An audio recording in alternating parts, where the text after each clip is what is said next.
Ya, Bang David. Jadi kalau kita melihat gini, Bang David, seringkali kalau kita menemui orang tua atau orang-orang yang kita bertamu di rumahnya, terus kemudian pada saat kita bertamu, karena dia tidak ingin berlama-lama ya, ini psikologis. Saya juga sering gitu aja, nggak tahu, nggak ngerti gitu.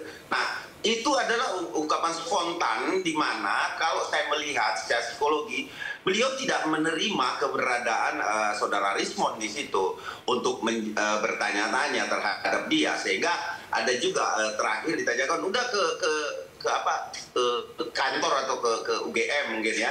Nah, inilah yang menjadi saya anggap bahwa ini sangat jauh dari panggang ya kalau kita melaporkan hal yang seperti ini, yang saya anggap bahwa dan kalau dituduh sebagai menyiarkan berita bohong kepada publik atau pembohongan publik, saya rasa ya kita kaji aja. Saya tidak boleh mendahului penyidik. Karena ini kan masih berbentuk LPK laporan, dan kita nggak tahu seperti apa nanti prosesnya. Apakah dua alat bukti yang disajikan oleh saudara Rismond itu dapat menjadi alat bukti yang bisa diterima secara hukum ya? Karena alat bukti itu harus diterima secara hukum gitu loh. Baik. Tidak hanya alat bukti, banyak alat bukti yang memang tidak bisa diterima atau dalam artian ditolak bila memang alat bukti itu tidak bisa diterima secara hukum. Baik, kalau gitu saya tanya lagi Bang Rismond. Bang Rismond tadi katanya bahwa ada tiga bukti begitu ya. Itu bentuknya apa saja dan kemudian pernyataan yang mana oleh siapa gitu? Iya, 3 video yang kami lampirkan tadi, video maupun link video tersebut, yaitu video tahun 2017 ya, dialog Pak Kasmujo dengan Pak Jokowi di Dies Natalis di UGM. Yang kedua tadi yang baru saja ditampilkan ya, video Pak Jokowi membantah bahwa beliau Pak Kasmujo adalah dosen pembimbing akademik, bukan dosen pembimbing skripsi. Yang ketiga adalah link video tersebut yang dari kanal saya Baligi Academy ya, yang membantah. Dan di situ juga saya terangkan bahwa bantahan itu bukan hanya berasal dari Pak Kasmujo, tetapi juga diperkuat oleh Bu Kasmujo. Dan ada juga saksi-saksi di situ. Dan saya akan susulkan bukti-bukti lain bahwa Pak Kasmujo tidak ada terlibat dalam skripsi maupun pembimbingan akademik. Ya. Kami sudah punya dokumennya dan besok akan kami susulkan. Besok atau lusa. Tergantung permintaan Pak Dirkrimsus Polda DIY. Begitu, Bang. Baik, apakah video yang Anda maksudkan itu 7 tahun lalu ya? Jokowi pertama kalinya memperkenalkan Kasmujo ke publik. Apakah video tersebut adalah seperti yang kami setel ini sebagai bukti? Mari kita akan saksikan.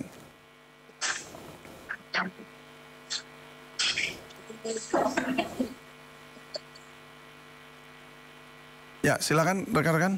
Tinggi-tingginya kepada dosen pembimbing saya, Bapak Kasmujo. Tadi ada tadi. Ke depan Pak Kasmujo.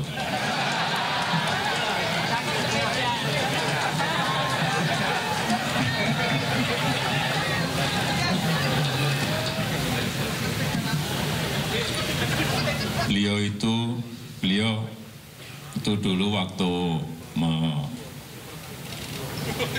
membimbing saya, seingat saya galak sekali.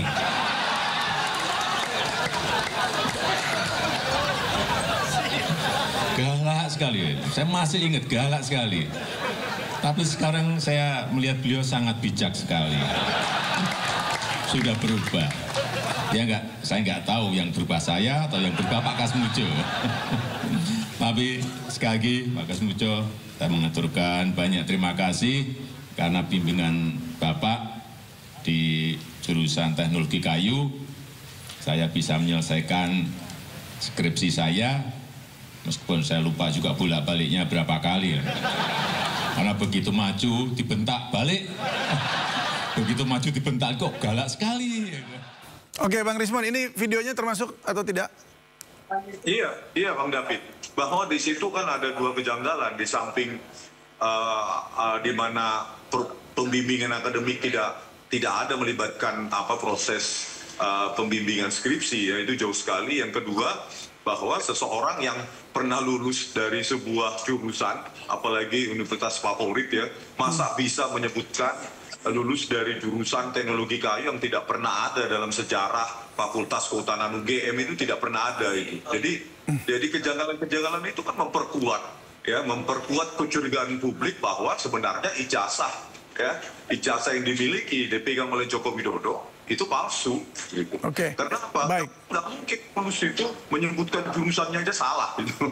Begitu Bang David. Baik, Bung Ade, silakan komentar Anda melihat tadi pernyataan Pak Joko Widodo. Kalau saya melihat narasi Bapak Insinyur Joko Widodo di situ tidak ada yang menyatakan bahwa narasi meyakinkan kepada publik atau orang-orang bahwa itu, ini tahu nggak bahwa saya ini dibimbing skripsinya atau dosen pembimbing skripsi gitu, nggak ada. Jadi saya anggap itu hanyalah satu obrolan memperkenalkan Pak Kasmujo, karena gini, ini analisa dan analogi saya saja, bahwa dulu juga kita sering ya, walaupun bukan pembimbing skripsi ataupun pembimbing akademik, seringkali kami merasa nyaman dengan salah satu dosen idola kita di dalam kampus kan.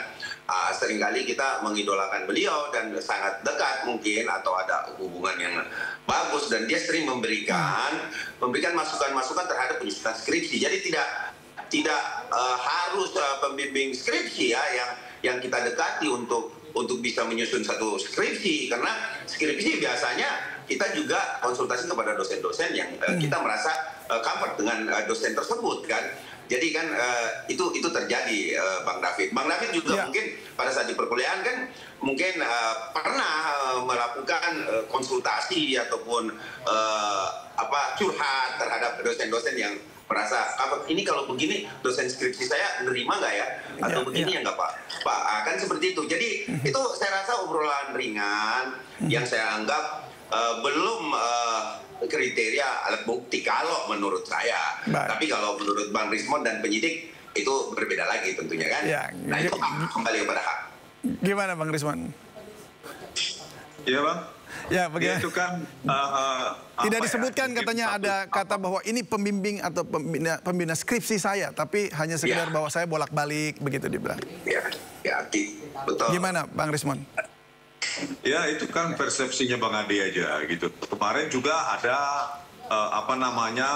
pembelaan bahwa ada di sebuah tayangan televisi Bang Ade mengatakan bahwa lembar pengesahan skripsi ada di belakang gitu kan, ternyata tidak ada di belakang atau jatuh atau gimana kan. Pada tanggal 15 April ya, pertemuan 15 April 2025, Wakil Rektor UGM sendiri pun ya di depan saya mengatakan bahwa tidak ada lembar pengesahan skripsi terkait tanda tangan dosen penguji itu di skripsi Joko Widodo. Jadi memang tidak ada. Baik di belakang, di tengah maupun di depan gitu loh. Jadi itu ya itu bagian pembelaan. Oleh karena itu ya kami menyerahkan kepada disinilah prinsip equality before the law yang harus ditegakkan ya. Bang Adi juga bisa melaporkan kami atas dasar yang menurut kami konyol ya, penghasutan ya. Kalau kami berdasarkan logika gitu, ekivalensi, konsistensi yang memang sudah ada di domain publik. Hal seperti itu, oleh karena itu kami ingin penegakan hukum meluruskan itu, gitu. Baik. Ya. Baik. Ada pertanyaan satu, Bang Rismond. Apa boleh saya bertanya dengan Bang Rismond? Silakan, Bung Ade. Saya mau bertanya kepada Bang Rismond terkait skripsi Bapak Joko Widodo, Insinyur Joko Widodo, bahwa skripsi sebenarnya yang Bang Rismond lihat dan dapatkan itu apakah didapatkan di mana skripsi itu? Apakah di luar UGM atau di dalam kampus UGM? Saya jawab ini, Bang. Ya, silakan. Iya, jelas kami pertama 15 Maret 2025 ya, saya datang sendiri ke perpustakaan Fakultas Kehutanan UGM. Ya, saya foto sendiri, saya pegang sendiri itu skripsi. Yang kedua, pada tanggal 15 April 2020 ya, Profesor Weni, Wakil Rektor Bidang Kemahasiswaan UGM itu menyerahkan kepada kami, memberikan kepada kami skripsi itu, dan itu kami dapatkan atas seizin, karena mereka sendiri yang mengambilkan skripsi tersebut. Lalu pada 15 April itu Pak Roy Suryo yang memotokan baik lembar penghafatan skripsi dan sejumlah cuplik lembaran halaman dari tubuh dari skripsi tersebut. Jadi kami dapatkan atas izin dan pertanyaan kedua itu. Pertanyaan kedua, Bang Rismon. Nah, kalau didapatkan di UGM, pertanyaan kedua, Bang Rismon, apakah memungkinkan seseorang yang tidak melakukan kuliah dan atau pernah bersekolah di salah satu universitas, apakah skripsinya bisa ditaruh di UGM? Atau dalam artian gini, apakah bisa saya yang tidak berkuliah di UGM itu bisa menaruh atau memberikan kepada UGM skripsi saya untuk ditaruh di dalam universitas atau perpustakaan universitas itu sendiri? Apakah boleh seperti itu, Bang Rismon? Nah, itu pertanyaan itu ditanyakan ke pihak UGM ya, karena begini, UGM-nya boleh jujur tetapi oknumnya boleh tidak gitu. Dan kami juga di samping skripsi ya, kami juga menemukan fakta bahwa ya dalam dua skripsi itu ada seorang dosen atas nama Insinyur Hasanus Simon ya SU ya, dalam dua skripsi yang berbeda itu memiliki tanda tangan yang berbeda. Makanya kami menduga ada keterlibatan orang dalam di dalam UGM dalam memanipulasi dokumen-dokumen akademik ini, begitu, Bang. Ya, pertanyaan sangat sederhana. Pertanyaan sangat sederhana, Bang Rismon, bahwa apakah bisa seorang yang tidak alumni UGM menaruh dalam artian menaruh cap UGM, cover UGM, kemudian skripsi, kemudian ada tanda tangan dan lain-lain sebagainya. Nih, saya minta tolong dong UGM saya taruh di perpus. Bisakah itu terjadi atau itu adalah di luar nalar pemikiran logika bisa ditempatkan di situ? Itu pertanyaannya. Baik. Bang Rismon bisa boleh menjawab. Kalau nggak bersedia menjawab juga nggak apa-apa. Lembaran negara aja bisa diubah, konstitusi bisa diubah. Ini Pak Ade ini kayak kurang jauh mainnya ya.